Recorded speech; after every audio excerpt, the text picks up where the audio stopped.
This is something you really can't handicap. Camaraderie, being friends, and chemistry. And that's what the Knicks have. Always follow the money. That's what I always say. You always follow the money. Yeah. This is Follow the Money with Mitch Moss and Paulie Howard on VSiN. I already bet the Sixers. This is the first half and game I can get behind. And this is one where, now they're saying all the right things. We're the better team.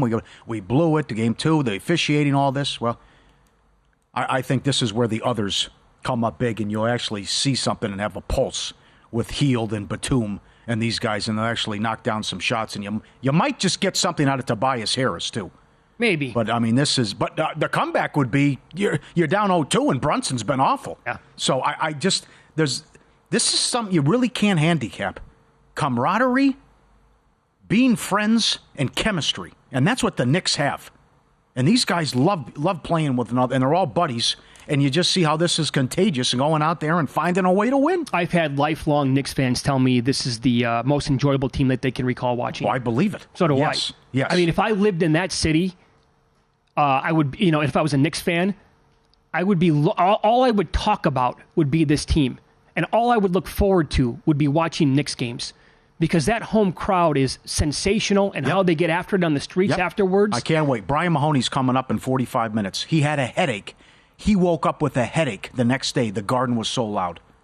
His hands were shaking when he was doing his article after how loud it was when he's trying to do it right. Because they're talking to DiVincenzo. You can't even hear the questions. I never liked those 90s Knicks teams. Never liked them. Never cared for that style of basketball. Right. But that also was an indictment on like basketball back then and early 2000s. I thought it was pure garbage in the NBA. That's why this product is so much better. This team is, being a neutral observer, awesome.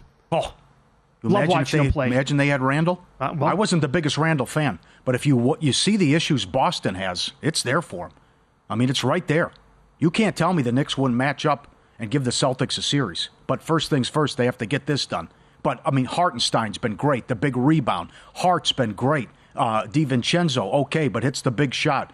Bogdanovich was a great acquisition. Love OG. Look at the record. I also love the winner mentality and not being afraid. I love that they went for the 2 seed, while other teams were scared and what Cleveland decided to do and how they played it. So, and I love Thibodeau as well. But the one thing that helps out Embiid here, and it's still a house of cards. I wouldn't be surprised at any point if it's just like, okay, well, he left the game, the knee too much over, right? Sure. They have the slowest pace in the league. That helps out Embiid.